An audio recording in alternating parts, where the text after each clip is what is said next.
They come together as one on the plains of Arafat. Under the hot Saudi sun, nearly 3 million Muslims spend the day in prayer and meditation, all hoping God will hear their prayers on this, the second day of the Hajj. Muslims believe this ritual is a dress rehearsal for the Day of Judgment, and when the sun sets, the pilgrimage reaches its climax. This is a day of forgiveness, a day of emancipation, a day of forgiveness, and that's what Hajj is all about, is becoming a newly born person. For Leslie Rohn, an American-born Muslim convert, the experience of performing her first Hajj is a dream come true. We spoke to her just hours before she set out for Arafat. Just thinking about the day's significance filled her with emotion.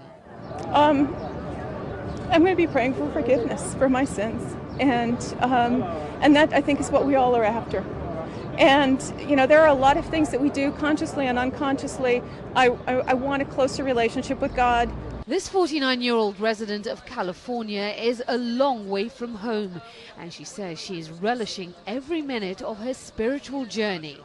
But she admits performing the ritual of circumambulating the Kaaba is at times physically overwhelming. There are times when you have to kind of put down that spiritual piece of it and just focus on staying safe. She converted to Islam 3 years ago because she'd grown dissatisfied with Catholicism. In Islam, she says she found the connection to God she'd been yearning for. Every Muslim who is financially and physically able is required to perform the Hajj at least once during their lifetime. While other Muslims agonize about when to actually make the trip, Leslie says it was an easy decision for her. Back home in the US, as she made her final preparations for her trip to Mecca, she explained why. It's a really great time to go. It's winter in Saudi Arabia, so it's probably only 95 degrees during the day. And I'm very excited about going. So it's something I've wanted to do ever since I converted. But the Hajj is not simply about getting closer to God.